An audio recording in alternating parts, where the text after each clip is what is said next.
What do you got there, Ilana? This is the last possible thing that we thought could have been the reason why the Trans Am wouldn't start. This is an ignition coil, and the Trans Am stopped running, but it stopped running after a 1,000-mile road trip in our driveway. It was pretty great. We went all the way out to Arizona, we drag raced, we drove all the way back, and then the next day when I went to run errands, it wouldn't start. We were like, oh, it's probably electronic spark control. I mean, 80s spark control, it's like very new, it's very bad, it's definitely going to be the problem. So we didn't even like check anything. We're just like, that's going to be the problem. Ordered new parts, bypass set up. Yeah, let's not do any troubleshooting. Let's just no troubleshooting. buy parts. No troubleshooting. We knew what it was, and did the bypass, and that didn't fix the car. The car did not work, and so then started pulling some parts off, and the Trans Am did not, like, the people who made the Trans Am were like, there is nothing you will ever have to service in the distributor and ignition, because they didn't bother to make it very easy to get to. Yeah, the distributor on this is tucked back. Let's see, in that area right there, you can see it. And so that is the ignition coil that actually is the one that came with the car when we bought it, and it turned out to be no good. No spark. I think that it's kind of wild that this is like an 80s electrical part, because like to me it looks like if you just handed me this with no context, I would be like, is this out of like a 1940s radio? Like, like it looks like something you would use to make a Frankenstein's monster come alive. Anyhow, we pulled this off. We were like, we tested it. We're like, this isn't it. This is not the problem. So we like bought some other parts, changed some other parts. It still didn't run, and there is a theory that after you've changed every single other part, the first part that you looked at might actually be the problem. So that's the case here. And it runs now. Yep. And this is just a recap, and we're gonna have to show you guys how we got here from there after drag racing this car. I do want to point out that this car does put rubber on the fender. I've had a lot of questions about that. Well, I've had 3 questions about that, but 3 is more than none. Yeah. And so we'll show you guys how we got to where we are from where we were. Does that make sense? I don't know if it makes sense or not. We're just gonna leave it. How about that? Oh, what's this? It's a car that's been sitting in the driveway ever since the last video that we filmed on it, which was I think 1,000,000 years ago. But it has new tires now, and we're gonna drive it like 500 miles to Arizona to go meet up with David Freiburger at the Duct Tape Drags, and there is no possible way that anything could go wrong. Maybe we should look at those tires. This is the one thing that's going to be good. We've owned this car actually a couple years now, but never actually got it registered because in California the DMV was closed. But now, as you can see, we're current. All right. Let's go. 9 hours, right? Sounds like fun.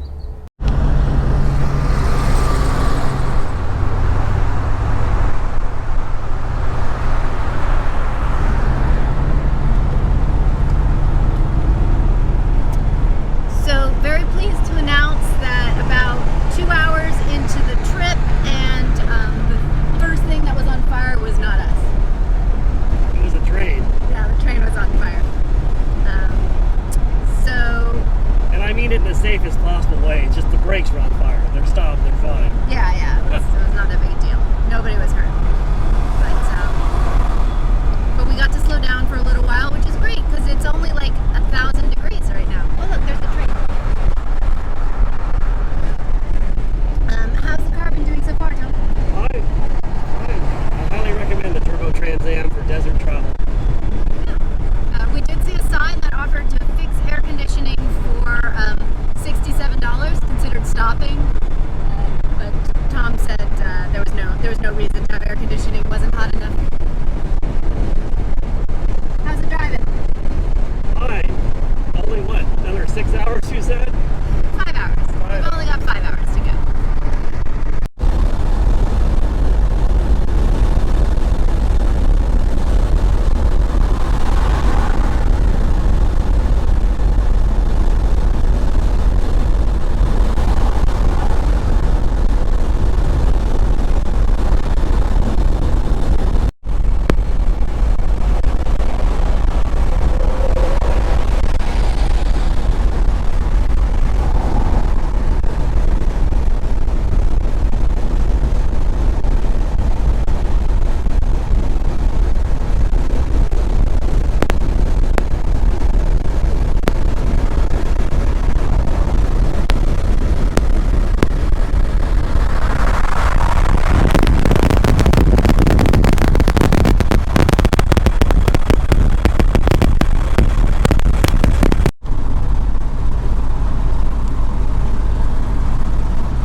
Trans Am is still on the road. We're somewhere near Tucson, I guess. The gauges are all still working, which is great. And it charges a cell phone, which is also great. I don't know what else to tell you guys. Yeah, I mean, it's hard because I want to give you updates, but we're not there yet, so I don't want to curse us. So far, the car has done well. Everything that has already happened has been fine. We pushed it a little far on getting gas, but it wasn't a problem. How much did you end up putting in? I did not look, but we didn't run out. Yeah, so I mean, I think the gas gauge is fairly accurate because it said we weren't on empty yet, and we weren't on empty yet. So there you have it. We're not wandering and lost in the desert on foot just yet. Not yet, but there's still time. All right, we'll bring you back when there's something a little more exciting than a freaking interstate in the middle of nowhere.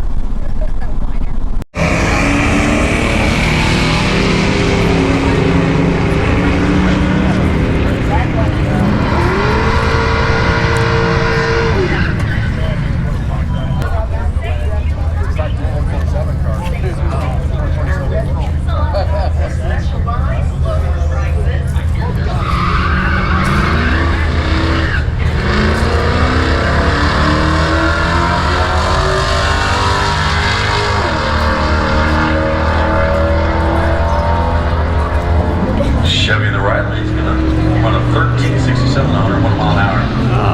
1625 at 86 miles an hour.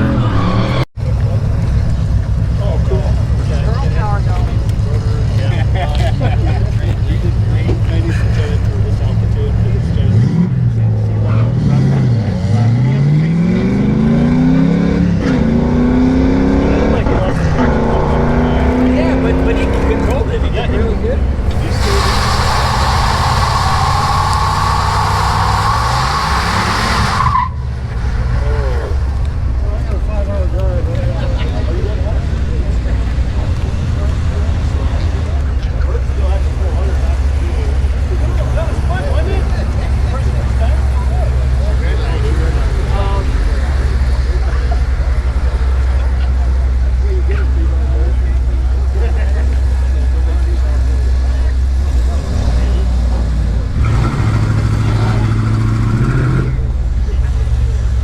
A rocket ship.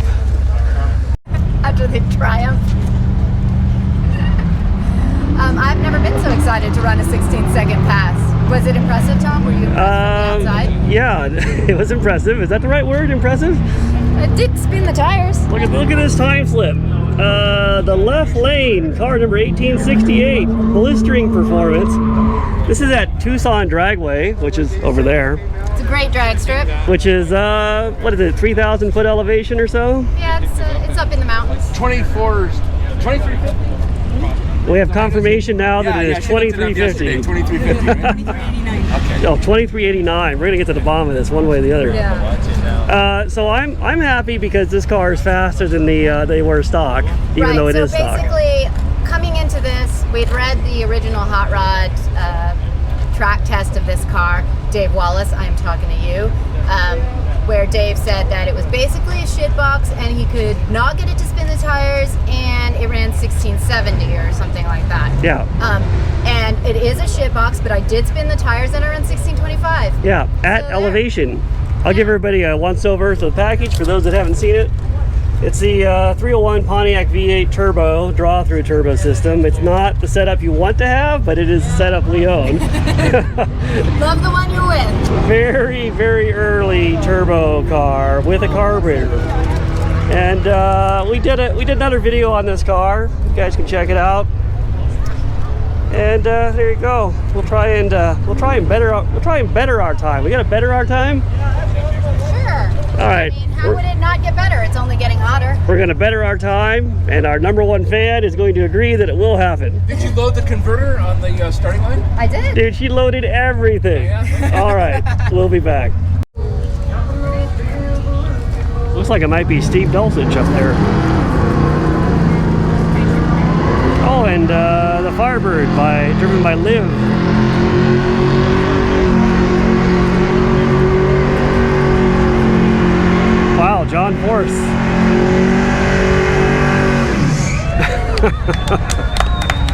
And you can hear the crowd thoroughly enjoyed that. This ought to be a pretty close race. I think the Firebird might be a tiny bit faster, but we're gonna find out right now.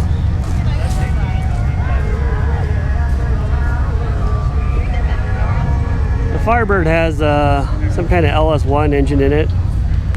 I should know more about it. I've seen it being built, but I have not paid enough attention to it. And the Challenger's got a small block Dodge in it.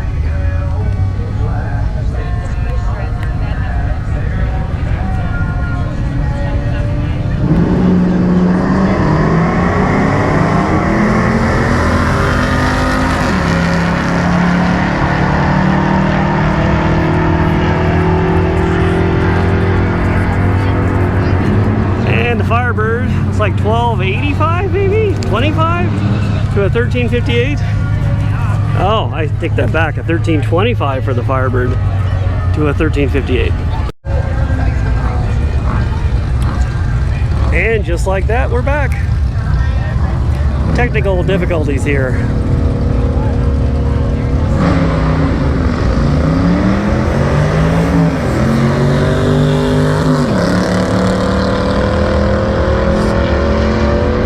Shifted Challenger in the near lane. 1316 to 1346. Ilana's coming up in the Firebird. Oh, sorry, the Trans Am in a minute.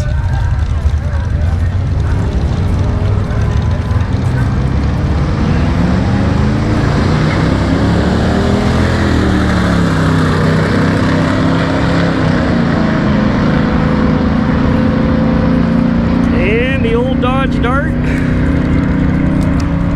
1601 to a 1456 for the Impala. And here is the Trans Am 301 turbo power. All right, as we start approaching dusk, it's time for the cars on the track. Tail lights need to be on so we can see you as you're going. Headlights preferably off, running lights on. That way we can see you coming and going. I think the little Honda car is modified. I don't think Ilana can beat it.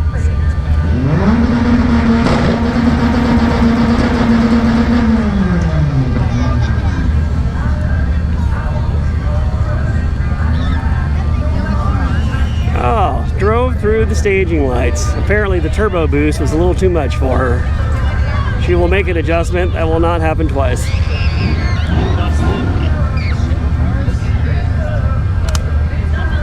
They are resetting the clocks right now for an accurate quarter mile of the 81 Turbo Trans Am.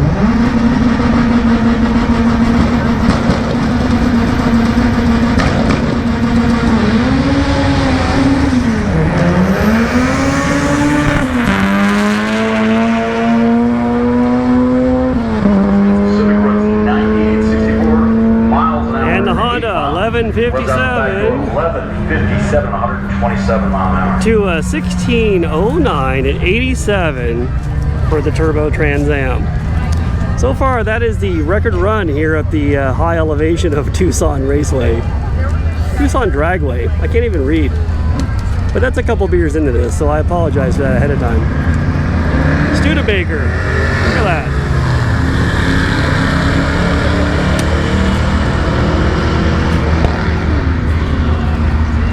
Look at the Studebaker, man.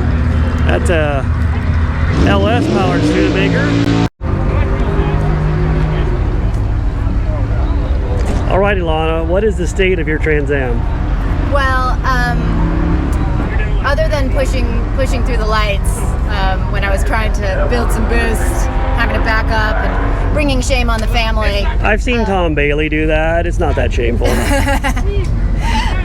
We're going after the record runs. We're going after record runs. So, but we did get a 1609. So I don't know if that was because. Wait, say that again. A 1609? Yeah. Out of a Pontiac Trans Am with a turbo. Pontiac Trans Am that we started thinking was only going to maybe run a like 1670. So that's quite a bit faster. I don't know if it's because we took the lid off, which was obviously a very brilliant technical decision, or if it's just that it's much nicer and cooler. But we have a couple more hours to go, so it's going to be going to be pretty interesting because like 1609, it's not impossible for that to have a 15 hiding in it. I am not leaving until we have a 1599 time slip at this racetrack. So basically we live here now. It's very possible.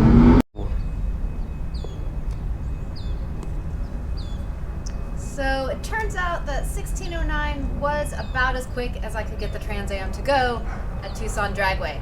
Well, that's not entirely true. I realized on the very last run that I should probably shift it manually because I'd just been leaving it in drive and I think it had a little bit more at the top of third gear. But by the time I thought of that, I had already had 2 beers, so I couldn't race it anymore. And then the track said we couldn't live there anyway, so we came home. But we'll take it out again to another track. And then we're definitely going to run a 15.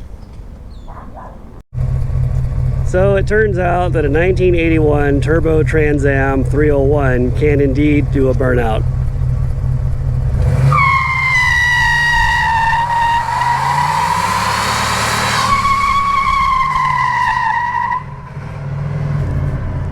Well, there you go. 301 Pontiac power, people.